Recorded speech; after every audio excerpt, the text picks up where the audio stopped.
Hello everyone, my name is Madison Piak and we're going to talk about bullying today. Okay, so first it's important that we understand what bullying is. So then this definition is going to come from our textbook.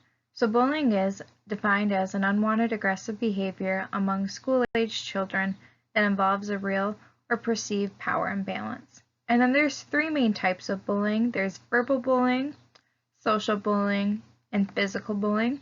And that comes from the stopbullying.gov website. So as identified on the last slide, there's three main different types of bullying. There's the verbal bullying, social bullying, and physical bullying, but I'm going to start with verbal. So this can be both written or verbal, and that will include teasing or name calling, inappropriate sexual comments, or threatening another person. And an example of this will be cursing at another student, whether that's written or verbal. And then next will be social bullying. So before I start on social bullying, I did put cyberbullying under social bullying, but I think it's important to address that as its own type of bullying, even though the website stopbullying.gov did not address that as its own type. So I just categorized for this slide under social bullying, but it is purposely excluding others, embarrassing others, spreading rumors.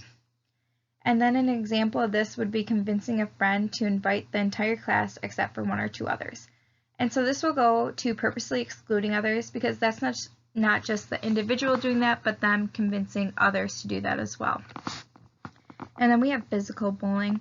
So I always thought of physical bullying as just the first bullet we have as pushing, spitting, kicking, or hitting, but it's more than that. It's going to include inappropriate hand gestures, breaking others' personal belongings, and so then an example for physical bullying will be giving another individual the middle finger. And so then all this information came from that website, stopbullying.gov. As technology and social media become more popular, we're seeing more and more cyberbullying. So cyberbullying is a form of bullying that involves an electronic device, and this can be text or emails, creating fake accounts, posting embarrassing photos or videos, or spreading rumors on social media. That information comes from our textbook.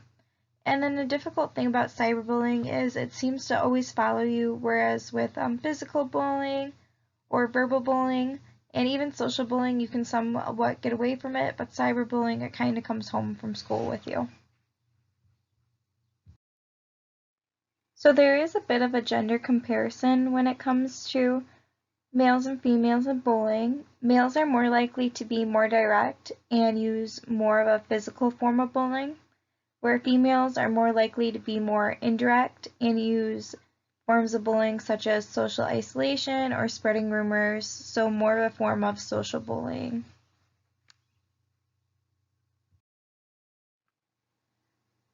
There are multiple different warning signs a child is being bullied. One of the warning signs will be coming home from school with damaged belongings, such as their books are just all ripped up or their book bags torn, and that could be a good indication. Or they might say that they just lost or forgot something because a bully might have taken it or a bully might have ruined it, and they don't want the parent to catch on. And another physical sign besides their belongings being damaged will be physical signs of harm, such as cuts or bruises. And this could be from the bully fighting them, it could be scratches, it could be their clothes are torn from the bully pushing them, things like that. We'll also see social emotional signs, such as the child having few friends or not wanting to go to school and engage in other activities. So this could lead to a loss of interest in school and then a sudden decline in grades. So that's going to kind of be a cognitive sign if the grades are suddenly declining. And then that can also lead to the child saying they don't feel well on days they're supposed to go to school, so they can kind of get out of seeing the bully altogether. The child also might seem sad or show signs and symptoms of depression, such as being very teary or moody when they come home from school or come home from dealing with the bully. They might also have bad dreams, and they might also have anxiousness and a low self-esteem. So those are going to be the main warning signs that a child is being bullied. There are different characteristics that can make individuals more vulnerable to being bullied. Anybody can be a victim of bullying, but these characteristics have shown that these individuals are more vulnerable. So individuals who are lesbian, gay, bisexual, or transgender, so are LGBT youth, youth with disabilities, individuals who are socially isolated, individuals who are perceived as different or weak from the majority, or they are not as popular, overweight, or they have a low self-esteem, those individuals will be more vulnerable to being bullied. The age of impact will vary from bullying victim to bullying victim, just because bullying can occur at any age, and the impacts of bullying can be immediate, or you can respond years later. So some impacts are going to be injury, and that would be an example of an immediate response. And then other responses will be low self-esteem, difficulty trusting others, a lack of assertiveness, aggression, difficulty controlling anger, or isolation. Peers will play a large role in bullying as well. So as we reach late childhood and adolescence, we're going to see an evolution of peer groups where it's going to be, instead of just females hanging out with females and males hanging out with males, these groups are now going to mix a little bit more. And so that's going to be kind of an evolution of peer groups. And we're going to see more cliques, and that's going to be a group of individuals who are together a lot. And then we'll see kind of crowds, which is like a group of individuals who kind of have the same activities they're involved in, or social status, like the same popularity level. And so all that can kind of combine into more reasons for bullying, as well as peer pressure. So peer pressure is going to be peers really trying to get you to do one thing or another. So peers will reinforce a problem behavior then by laughing or showing other signs of approval that then increase the likelihood of future problem behaviors. And so that's really going to make the bully feel like it's okay to keep bullying, because they're going to think, oh, people are laughing. So they might continue with this behavior. So Erikson's stage, identity versus role confusion. So that's going to be teens struggling with trying to understand who they are. And this will often include exploring experiences, vocational choices, career and education plans, relationships, sexuality, political views, social views, personality, and other interests. So this can relate to bullying because there could be some type of hierarchy where all the popular kids have this appearance or relationship or sexuality, where the victims of bullying don't have that same relationship or sexuality or political views or something like that.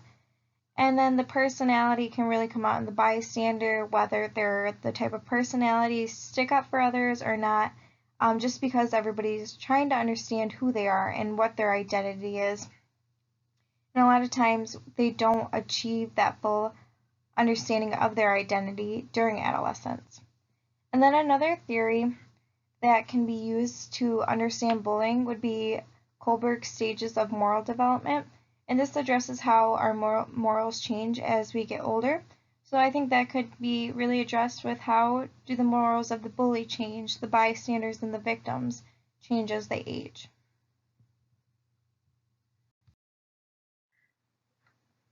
Bullying prevention can be done in schools or at home. So to prevent bullying, it's best to teach respectful behavior, have an anti-bullying policy, and be sure to recognize bullying when it does occur.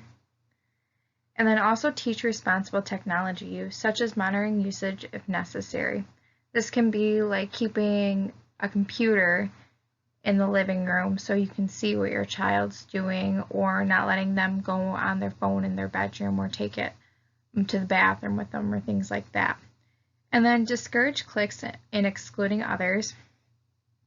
So such as members of other cultures, I read, a lot of times they will get excluded in some circumstances, which is very unfortunate. And then also teach bystanders what to do. This can really prevent bullying because Nobody wants to get in trouble, so if they know that bystanders will report them, then they're less likely to do it. So those are some tips on preventing bullying. The role of the bystander during bullying is they're going to actually have a very big role. They're going to be a witness to the bullying. So because they're a witness to the bullying, they're going to be in a position to stop the bullying from continuing because they have the power to speak up and give their side of what they saw instead of just he said, she said from the bully and the victim. But oftentimes they do not speak up, and that a lot of times has to do with they're afraid to tell an adult or the authority figure. So that's kind of the role of the bystander right now. As I mentioned in the last slide, prevention should include letting bystanders know how to come forward and how to have a role in bullying and helping stop bullying. So that's kind of the role of the bystander.